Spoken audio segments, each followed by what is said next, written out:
This morning, I was going through my news feed and I came across a story. It's in the New York Post. The New York Post is a Republican newspaper. There are several major dailies still in existence in New York City because of the size of that community. And so you are going to probably have a Republican voice just as an alternative from a marketing standpoint. That is, the editorial page is more conservative than the other newspapers in the city. There is a story, though, and again, this is just a story. The reporter was not necessarily endorsing the story one way or another. I realize that does happen from time to time, but the writer is saying that there's another one of these warnings out from the climate change crowd. The sky's always falling, and if we don't do something now immediately, they say, about climate change, humanity will be over with in 15 years. I was watching a TV program this weekend about the 1980s. It was a documentary on one of the multiple stations I get that I rarely watch, but, I've been on vacation, so I was flipping around, found this particular story about the 1980s, and the narrator was Rob Lowe, a liberal Democrat, but he was saying that during the 1980s, fears over nuclear war basically had Americans thinking, well, we're not going to be around much longer, so let's go out and do a lot of shopping and run up our credit card debt. And then the world didn't come to an end. So there are these periods in human history where we're always, it seems, just on the edge.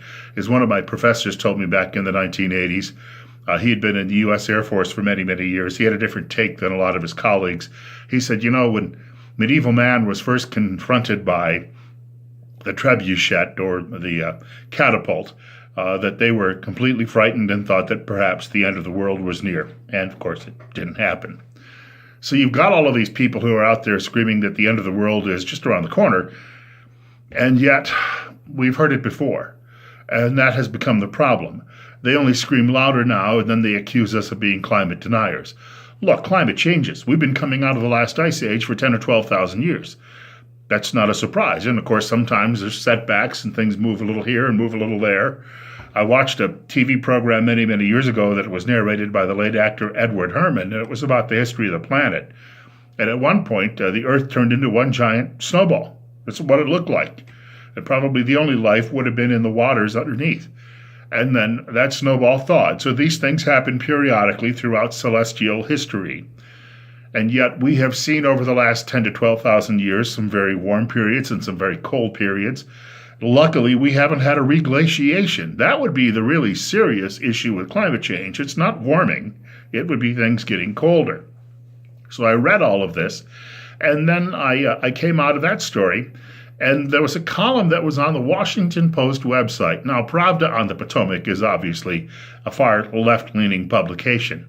And this is a column from a couple of guest writers that was written apparently the day after Christmas, published the day after Christmas, and I don't think it got a whole heck of a lot of attention. But they're writing about science, saying that there is a lot of science out there that, as it turns out, once it's reviewed, is flawed, a great deal of it. Most famously, I remember the guys decades ago who came up with the notion that they had found a method of cold fusion, except nobody else could replicate it.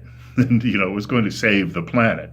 This was going to be the next big thing, and we were going to have to eliminate all of our other fuels because they had come up with this way to do this. And, of course, it turned out they never claimed that they were being perpetrating a fraud, but nobody else could get anywhere near the same results.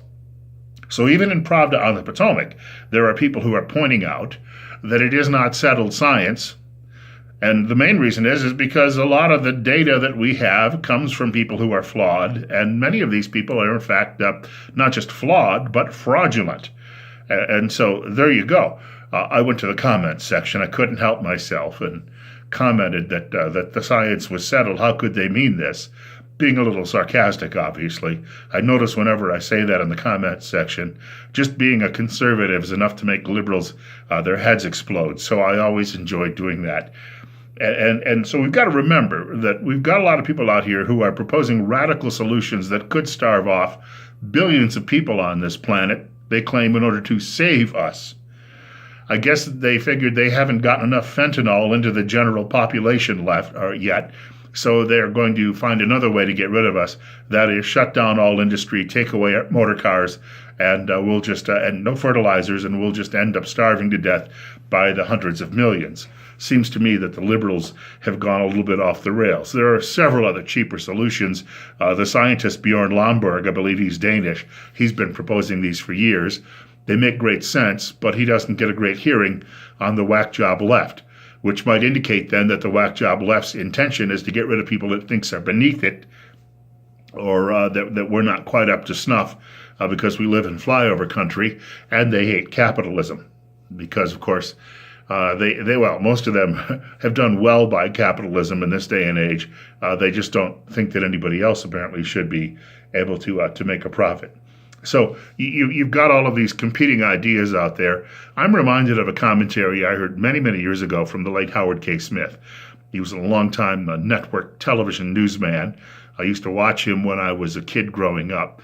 Back about 1970, the United States really reached its peak in oil, and then things started to go the other way. That America started depending more and more on imports from foreign countries, caused a couple of oil shocks in the 1970s, and and I'm not totally ruling out the notion that sometimes we go to war, not necessarily for oil, but to keep open the shipping lanes so that, yes, indeed, we can have the lifeblood for our economy, and we won't starve because of that. That's pretty much what the whole world is trying to do, is to keep commerce going to some degree, because you have to feed a population. If you don't, pretty soon you have no population to rule over, or they come for you and swing you from a lamppost. So it makes sense that you try to find a way to improve the conditions and the lives of people around the world. Mr. Smith was talking on a commentary he was doing. This was when he was with ABC News. And he was already pointing out, this was in the early 70s, that the environmentalists were all saying we were going to be running out of oil soon. Now, I was in elementary school, I think, when I heard this commentary. It's funny, I remember it all these years. I was at lunch one time with David Shoemaker. Well, I guess he goes by Shoemaker now.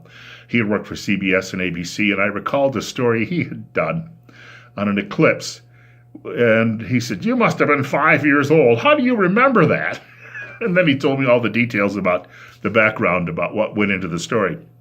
But I guess some things just stay here. But Howard K. Smith was pointing out, he said, throughout human history, we have had the challenges of finding new fuels to power our economies. And we always reach a wall and everyone screams and yells and says something to the effect of, this is the end of the world just around the corner. And then we find some new source of energy that keeps things moving along. You know why? Because we've got these things called noggins. And we're able to build on previous discoveries, previous thoughts, previous work. And we grow with that culturally. And I thought about that. And of course, we found out that we could get more oil out of the ground through modern technology, more natural gas out of the ground through modern technology.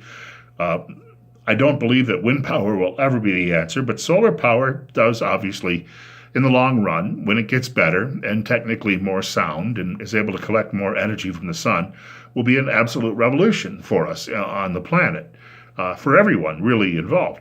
And then I read a story, and by the way, Howard K. Smith, just to get off the beaten path here, I wouldn't say he was your typical media liberal, and there weren't quite as many all the way back then.